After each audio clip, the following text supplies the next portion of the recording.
Do you ever hear about a person doing something and think to yourself, how could anyone possibly be that evil? Now imagine if that evil was everybody's default state of mind. Hello everybody, I'm Lavis, and the SCP I'm going to tell you about today is SCP-3125, the Escapee. Let's begin. Item number SCP-3125. Object Class, Keter. Special Containment Procedures, SCP-3125 is kept inside Cognitohazard Containment Unit 3125 on the first floor of Site-41. The containment unit is a 10 meter by 15 meter by 3 meter cuboidal room clad in layers of lead, soundproofing, and telepathic shielding. Access is through an airlock system at one end of the containment unit. This airlock is programmed to allow only one person to enter the containment unit at a time, and to remain locked until this person exits before allowing another person to enter. Under no circumstances may any coherent information be allowed to leave the containment unit. This includes written and electronic notes, photographs, audio and video recordings, sound, electromagnetic and particle-based signals, and psi emanations. During an exit cycle, a purge system rigged to the airlock flushes the occupant's memory by flooding the airlock with amnestic gas for 3 minutes. A senior Antimemetics Division staff member must visit SCP-3125 every 6 weeks, or 42 days. Ordinarily, this is the end of the SCP file, but if you input the correct code into the keypad, the rest of the file will reveal itself. Item number SCP-3125. Object Class, Keter. Special Containment Procedures. SCP-3125 is subject to inverted containment protocols and is present everywhere in reality except for those places which have been specifically purged of its influence. The interior of Cognitohazard Containment Unit 3125 on Site-41, where this document resides, is the only location in the world known to have been successfully purged in this way. This containment unit is a 10 meter by 15 meter by 3 meter cuboidal room clad in layers of lead, soundproofing material, and telepathic shielding. Access is through an airlock system at one end of the containment unit. This airlock is programmed to allow only one person to enter the containment unit at a time, and to remain locked until this person exits before allowing another person to enter. Under no circumstances may any coherent information be allowed to leave the containment unit. This includes written and electronic notes, photographs, audio and video recordings, sound, electromagnetic and particle-based signals, and psi emanations. A purge system rigged to the airlock flushes the occupant's memory by flooding the airlock with amnestic gas for 3 minutes during the exit cycle. An alternate SCP entry must be maintained in the main Foundation database, giving only the technical specifications of the containment unit, provisions for senior Antimemetics Division staff to visit the unit's interior on a regular basis, and no description. Description: SCP-3125 is an extremely large, highly aggressive, anomalous, metastasized meme complex originating externally to our reality and now partially intersecting it. SCP-3125 is adapted for survival in an eidetic ecology considerably more violent and hostile than our own. Here, our own refers to human headspace, the set of all ideas which humans have or are biologically capable of having. Because humans have no natural exposure to ideas as aggressive as SCP-3125, human minds have no protective evolutionary adaptations against it.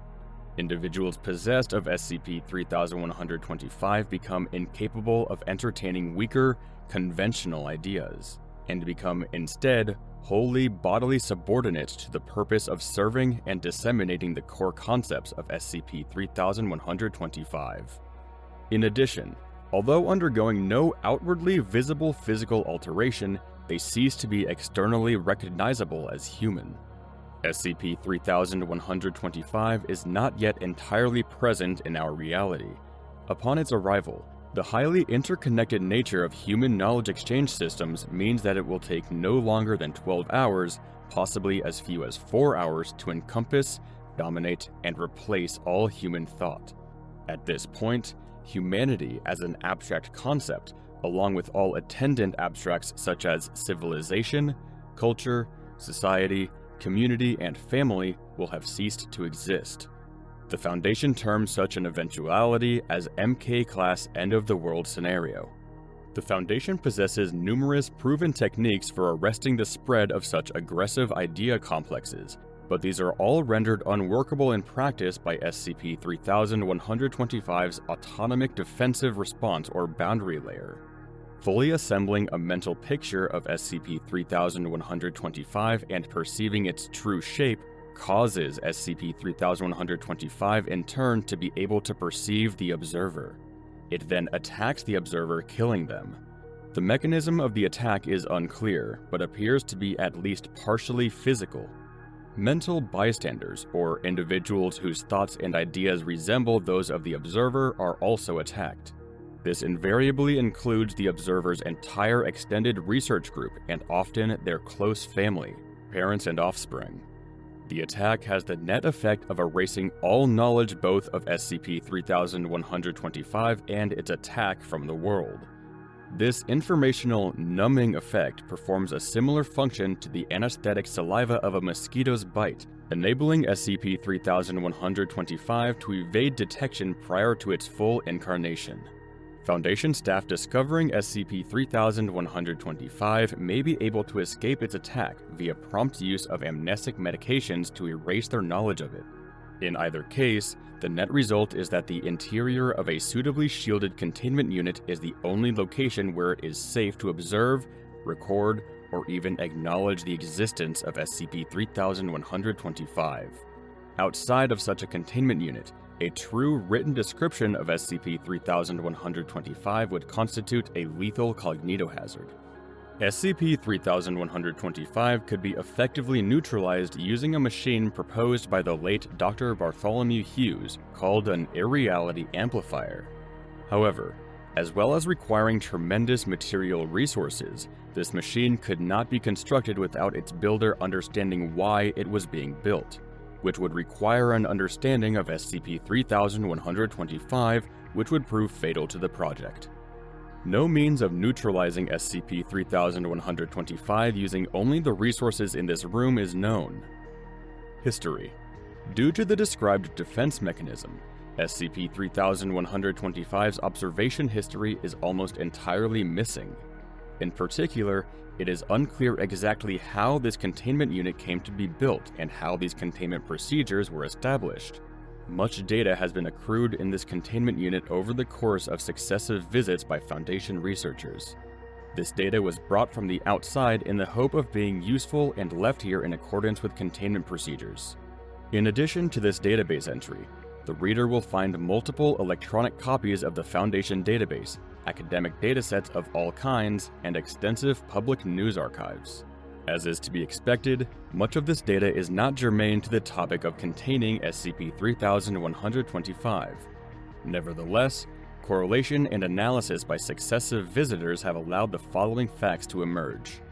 First, although SCP-3125 is not yet fully present in our reality, its indirect effects or foreshocks, for example, SCP, and SCP, are easily discovered by any well-equipped memetics research project. Second, memetics research is, today, a much diminished science from when it was at its peak. In mid-2008, there existed more than 400 institutions pursuing research likely to involve SCP-3125, including government agencies, military branches, private corporations, independent laboratories, university research projects, and notable amateur groups. Many of these were groups of interest or internal divisions within groups of interest. None of these groups still exist, except for the Foundation's Anti-Memetics Division. Third, almost nobody in the world is consciously aware of this decline, and explanations for the disappearance of these groups have not been forthcoming.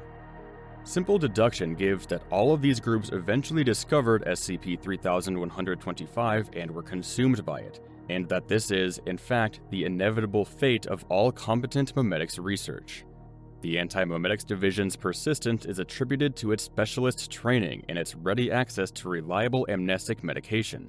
Despite this, the Division too has shrunk considerably in recent years, From a reported staff of well over 4,000 people in 2012 to, as of September 2015, 125. This figure is on track to reach 0 before the end of 2015. Over the same period, the division's physical worldwide presence has similarly shrunk, from a network of sites and smaller outposts on every continent to this single site, Site 41. In particular, the division's headquarters at Site 167 are now missing from the division's collective memory and presumed neutralized by SCP-3125's concealment response. Addendum 1.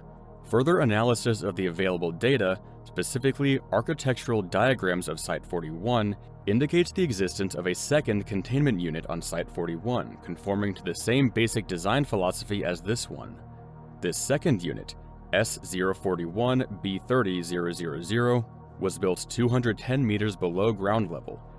It features identical broad-spectrum informational cladding, but has more than 1,000 times the volume of Cognitohazard Containment Unit 3125, along with an amnestic airlock large enough to ingest a 20-foot equivalent unit shipping container.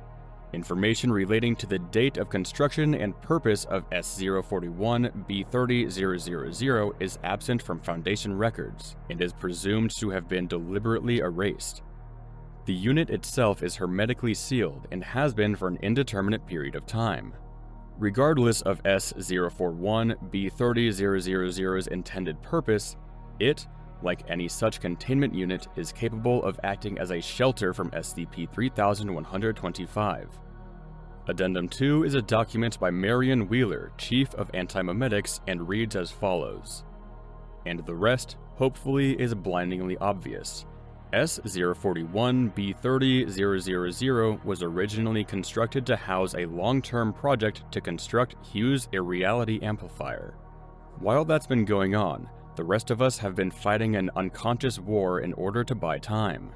We've been losing, but losing as slowly as humanly possible. The time we have bought is now up.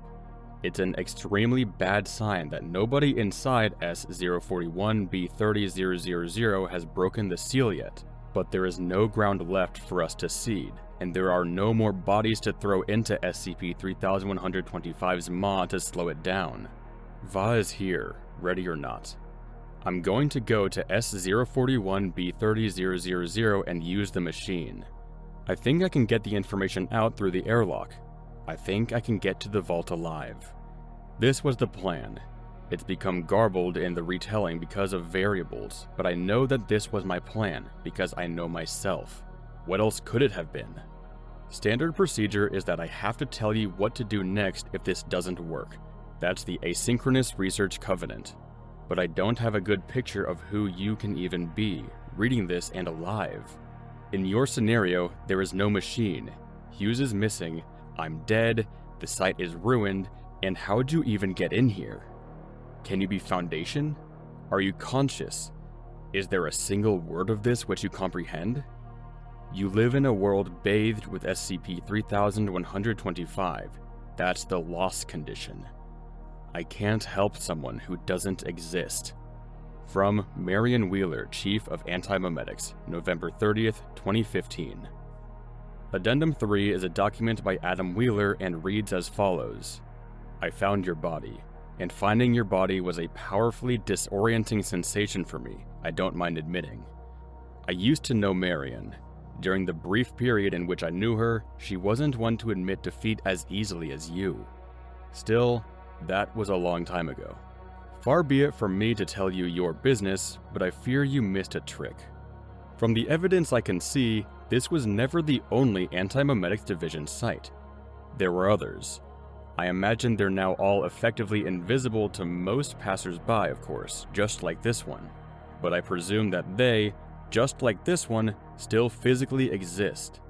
Your plan, I think, was in place for longer than you know. And since you weren't at liberty to retain its details, you put it into action more than once. There is another vault fitting the description, truck-sized amnestic airlock and all, S167-001-6183. Site 167 is a non-entity, of course, which is most likely why you missed it. It's likely ruined and is quite definitely an extremely long way from here on foot. But still, I think it's better than half a chance.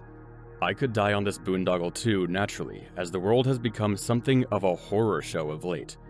In any case, I trust that anybody following in my footsteps and reading these additional words will have the presence of mind to pursue the same basic strategy. Still existing despite everything, Adam Wheeler, Interloper, May 4th, 2017. End of file.